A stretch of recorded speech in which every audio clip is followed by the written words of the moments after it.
What is up, you guys? It is your boy, Phoenix Brenton here, and welcome to today's video. In today's video, we are going to be talking about the Baltimore Ravens. Now, before we get into today's video, like and subscribe. We are on the road to getting to 700 subscribers. Also, by the way, we are almost done with this series, as we only have 5 teams remaining after this list, or after today. So that means that the series will be done next week when you guys are seeing this, obviously. Um, so, anyways, I think with that all out of the way, obviously there are teams that I haven't made yet. If you want to see them, comment them below. But anyways, with that out of the way, let's just get into today's video. And it's the Baltimore Ravens. And as you probably have already seen with the title, I don't think this team is going to have as big a success as they did last year. Or, well, not big as a success as last year, but like, this is definitely a different Ravens team. This is not the same Ravens team. And the reason why I'm saying that is mainly because of their head coach. Obviously, they do not no longer have John Harbaugh at head coach. They have Jesse Minter. And the Ravens are kind of going through kind of what the Seahawks went through like a couple of years back, where they went and parted the ways with their head coach, that being Pete Carroll, and hiring another similar but younger mind, and that being Jesse Minter. And looking at their off season that they had, they definitely did lose a lot of players. Like, for instance, they lost Keaton Mitchell, they lost DeMontre Jones, they lost Tyler Linderbaum, um, they lost Alani Gilman. Like, they've did a job. Like, they lost not like insane pieces, but they did lose something during the offseason. Oh, and also Isaiah Likely. Well, they did also gain stuff like John Simpson. They apparently went and signed Calais Campbell, which I didn't even know. Actually, forgot about that. Ethan Pacha, Trey Hendrickson. So they also went and extended Zay Flowers, even if I think that was a massive overpay. So they made moves, but they also lost players at the same time. I mean, obviously, the Ravens with the controversy and, in terms of the Max Crosby situation is something to consider, but I'm not going to be talking about that much because it didn't happen. Well, it did happen. I just choose to ignore it. And then they went in their draft. They went and drafted a Penn State guard, which I don't want to pronounce his name, but he's a very good player. I like the Zion Young pick as well. I think he could be pretty nice. Jacoby Lane, Elijah Surratt. They definitely did win. Even I think Channel Rivers could potentially be something special, I feel like. Maybe even Brashawn Benny as well, who they drafted in late in the draft with pick 250. So I do think that this team did a lot of things right this year in terms of how they should focus um, their free agency.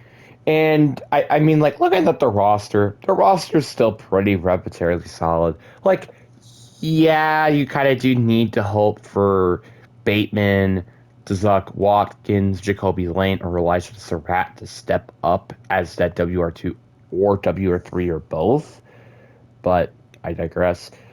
Um, I think Mark Andrews is going to have a little bit bigger of a production because of the factor that John Harbaugh's gone and Isaiah Likely's gone. So I think he can find himself having some bigger production.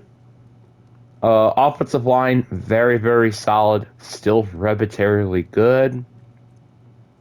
Uh, The defense, obviously, I think maybe your only concern is that linebacking group. Like, I'm not a big fan of Travis Robertson. I think he's a little bit of an interesting edge. But I do like the linebackers. I think the linebackers are very solid. And then you got the secondary, which I also think is pretty good with Nate Wiggins, Kuzier, Marlon Humphrey, Malachi Starks, who you just drafted last year, and Kyle Hamilton. Like, this roster is not necessarily bad. Like, this is a pretty good roster. Again, my only complaints might be your edges and also your wide receivers. But outside of that, I think this is a arbitrarily pretty good group of players that I think might not go as far as I feel like a lot of some of the past years at Ravens people have been thinking of, because the factor that they do have a new head coach. I'm not saying like, oh, if John Harbaugh was here, like everything would change. I'm not saying that, but it's just what I think might happen, because of that. And looking at their schedule, this is the first time in forever they don't really get I think an insane schedule, because they were second in their division last year, if I'm not mistaken. And not including the Steelers, the Bengals, and the Browns, that they go against twice a year. They have the Colts, they have the Saints, they have the Cowboys, they have the Titans, they have the Falcons, they have the Bills, the Jaguars, Chargers, Panthers, Texans. Then they have a bye week at week 13. Very late bye week, by the way. And then you have the Buccaneers. So, not really necessarily a difficult schedule.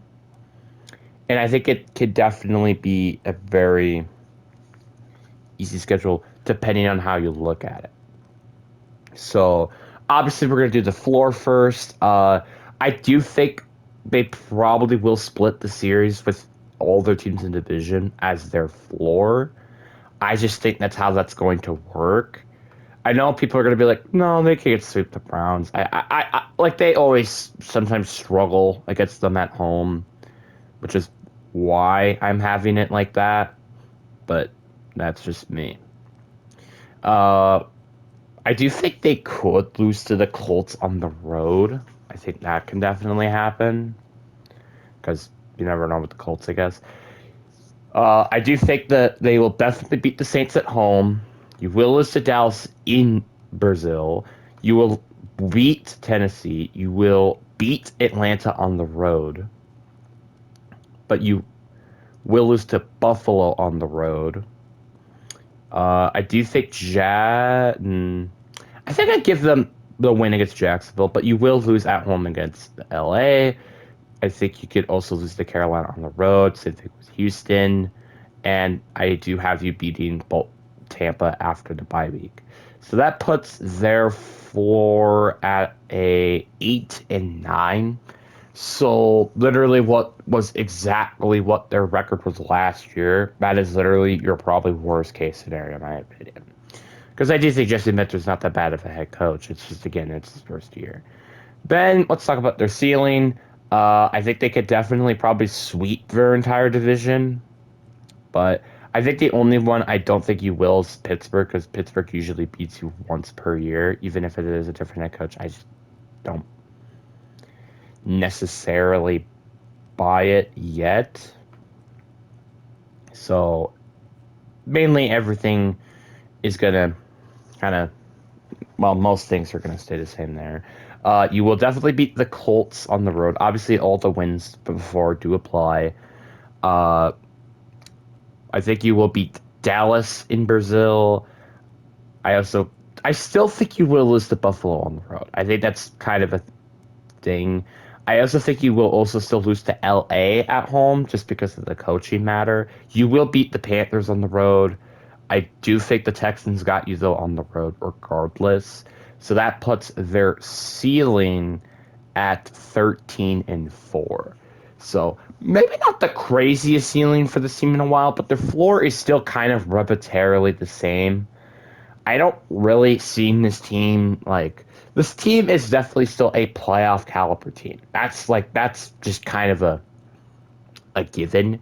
How far will they make it in the playoffs? That is waiting to be seen, just because again of their new head coach and stuff. So that's like my only concern with this team. But anyways, guys, that is it for today's video, and I hope you guys have a fantastic day, and I'll see you guys on the next one.